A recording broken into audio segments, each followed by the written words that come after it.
നമസ്കാരം. പത്തനംതിട്ട ജില്ലയിലെ കോന്നിയിലെ ചെങ്കുളം കോറി വലിയ അപകടമുണ്ടായി. ഒറീസ സ്വദേശികളായ രണ്ടുപേർ അപകടത്തിൽപ്പെട്ടു. ഹിറ്റാച്ചിയുടെ മുകളിൽ കൂടി പാറമടകളും പാറച്ചീളുകളും വന്നു വീണു. പാറമടയിലെ പാറച്ചീളുകൾ വന്നു വീണു. ഒരു അജയ് റായും ഒരു മഹാദേവുമാണ് ഉള്ളത്. അതിൽ ഒരാൾ മരിച്ചു. അത് ആരാണെന്നുള്ളത് ഐഡന്റിഫൈ ചെയ്യണം. പക്ഷെ ഈ പാറമടയെ സംബന്ധിച്ച് ഒരുപാട് ആക്ഷേപങ്ങൾ വരുന്നുണ്ട്. ഒന്ന്, ഇത് പ്രവർത്തിക്കുന്നതിന് കൃത്യമായ ലൈസൻസ് ഇല്ല എന്നൊരു ആക്ഷേപം വന്നിട്ടുണ്ട്. അത് പരിശോധിക്കേണ്ട വിഷയമാണ്. പഞ്ചായത്ത് സെക്രട്ടറി പറയുന്നത് പഞ്ചായത്തിൽ നിന്ന് കൃത്യമായ അനുവാദം എടുത്തിട്ടില്ല എന്ന് പറയുന്നു.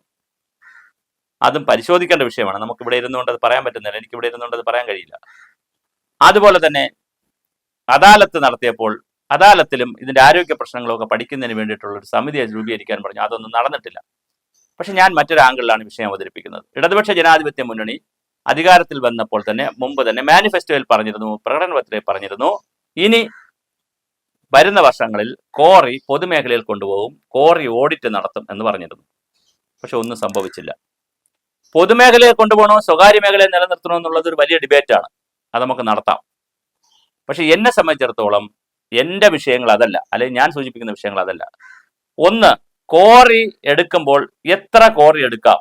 ഒട്ടും കോറി തൊടാൻ പാടില്ല, പാറയെ തൊടാൻ പാടില്ല, നമുക്ക് പറയാൻ പറ്റില്ല. കാരണം ഇപ്പുറത്ത് വികസനത്തിനാവശ്യമായ കെട്ടിടം വെപ്പുണ്ട്. മറ്റ് നിർമ്മാണ വസ്തുക്കൾക്കും പാറ, എംസാൻഡ്, ചല്ലി, മെറ്റൽ എന്നൊക്കെ പറയുന്ന ഒരുപാട് സാധനം ആവശ്യമുണ്ട്. പല ക്വാണ്ടിറ്റിയിലുള്ള മെറ്റലും ക്വാളിറ്റിയിലുള്ള മെറ്റലും ഒക്കെ ആവശ്യമുണ്ട്. അപ്പൊ നമുക്ക് പാറ തുടരുതെന്ന് പറയാൻ പറ്റത്തില്ല. ഒരുപാട് പാറ ഉള്ള ഒരു പശ്ചിമഘട്ടത്തിൽ ഒരുപാട് പാറയുമുണ്ട്. പക്ഷെ എവിടെ എടുക്കാം, എത്രമാത്രം എടുക്കാം, എത്ര കാലം എടുക്കാം, എടുത്തു കഴിഞ്ഞ് ഉപേക്ഷിക്കുന്ന അബാൻഡൻ കോറി എന്ന് പറയുന്ന ഉപേക്ഷിക്കുന്ന പാറയിൽ എന്ത് ചെയ്യണം, ഇതിനെ സംബന്ധിച്ചൊക്കെ വളരെ കൃത്യമായ നോംസ് ഉണ്ടാവണം. ഒന്ന്. രണ്ടാമത്, ഇതിന്റെ ആരോഗ്യ പ്രശ്നങ്ങൾ എന്ത് എന്നുള്ളത് പഠിക്കാനും അത് ജനങ്ങളെ പഠിപ്പിക്കാനും അതിനനുസരിച്ചുള്ള റീഹാബിലിറ്റേഷൻ വർക്കും ഒക്കെ നടക്കണം. കാരണം അല്ലെങ്കിൽ അതിന്റെ അടുത്ത് താമസിക്കുന്ന ആളുകൾക്ക് ശ്വാസകോശ സംബന്ധമായ പ്രശ്നങ്ങൾ, ഇസ്നോഫിലിയ, അതുപോലെ തന്നെ ഒരുപാട് ക്യാൻസർ, ഒരുപാട് പ്രശ്നങ്ങൾ വരാൻ സാധ്യതയുണ്ട്. ഹെൽത്ത് വൈസ് പരിസ്ഥിതിക്ക് എന്തൊക്കെ നാശം ഉണ്ടാകും? അടുത്തുള്ള ജലാശയങ്ങൾക്ക്, കിണറുകൾക്ക്, കുളങ്ങൾക്ക്, തോടുകൾ, ഒരുപാട് പാരിസ്ഥിതിക പ്രശ്നങ്ങൾ ഉണ്ടാക്കുമെന്നാണ് പറയുന്നത്. ഇതുവരെ പഠനമില്ല എന്നുള്ളതാണ് പ്രശ്നം.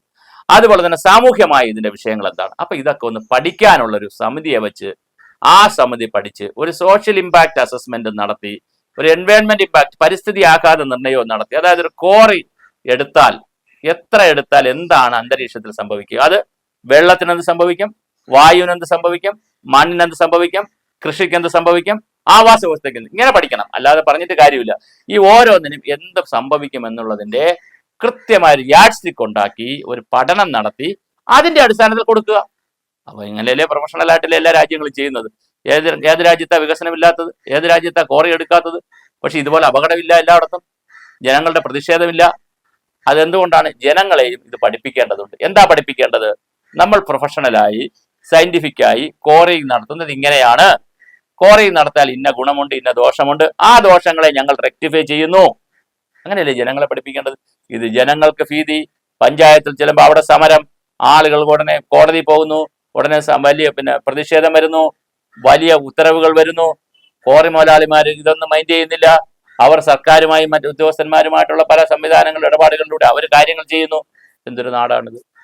അപ്പൊ കോറി മുതലാളിമാരും ഇതിലേക്ക് വരിക, ഗവൺമെന്റും ഇതിലേക്ക് വരിക. എങ്ങനെയാ വരേണ്ടത്? നമുക്ക് കോറിയും വേണം, എടുക്കുകയും വേണം, പാറയും ആവശ്യമുണ്ട്, എംസാൻഡും ആവശ്യമുണ്ട്, മെറ്റലും ആവശ്യമുണ്ട്, പരിസ്ഥിതി ആവശ്യമുണ്ട്. കാര്യം പരിസ്ഥിതി ഉണ്ടെങ്കിലേ ജനങ്ങൾക്ക് ജീവിക്കാൻ പറ്റുള്ളൂ ഇവിടെ.